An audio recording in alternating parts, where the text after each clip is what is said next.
Il-werrieta ta' Daphne Caruana Galizia kitbu lill-Pulizija fejn talbu azzjoni kriminali dwar ix-xogħol fraudolenti moti lill-eks segretarju parlamentari laburista Rosien Cutajar fl-2019 mal-ITS.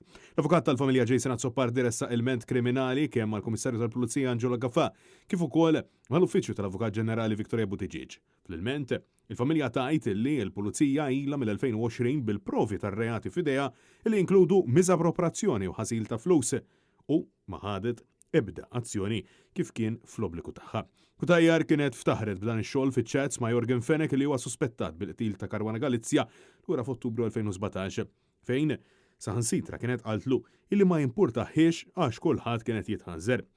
Min barra illi kritika l-mod kif Cutajar ngħatat ix-xogħol ta' konsulenza l-Awditur Ġenerali sab illi kienet ingaġġata biex tagħmel xogħol illi ma kienitx kompetenti li tagħmel u ftit li xejn kien hemm evidenza li tissuġġerixxi li għamlet xi xogħol.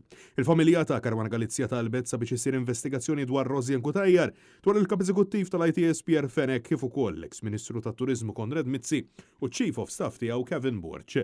Intant, kemm il-Prim Ministru Robert Abela kif ukoll diversi ministri oħrajn qed jibqgħu joħorġu onhom għal Pierre Fenek bl-istess mod u manjera illi fi snin preċedenti kienu ddefendew lil Konrad Mizzi. Fil-waqt illi ħarbu mid-domanda sempliċi ta' x'sar minn flus il-poplu, kif se jiġu ritornati lura dawn il-flus u meta. Sal-lum stess, affaċċat minn Net News meta s-Segretarju Parlamentari Chris Bonnet kien mistoqsi dwar il-miljuni ta' euro mogħtija mill-Gvern f'każi ta' frodi ma ta' ebda garanzija ta' risposta. Dan kif brabta mas-sega ta' Rosien Cutajar saħaq illi ma jridx jippreġudika l-każ.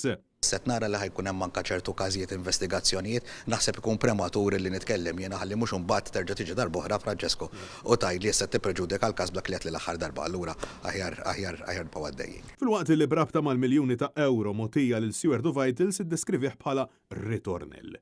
U fil-waqt li ċaħat illi ċifra mogħtija lilhom f'kuntratti ddikjarati mill-qorti fraudolenti ma kienx kapaċi jgħid kemm huwa l-ammont skontu il-insteraq minn but il-poplu. Il-flus se jkunu qed jiġu ritornati lill-poplu Malti Wawġi. Jiena ovvjament dan ir-ritornell issa xmajni fuq l-ismajni l-4 miljun ma kienux 4 miljun di kemm darba kienu ġifieri. Ovvjament hemm il-każ għaddej issa fl-arbitraġġ internazzjonali. Francesco Catania, Net News.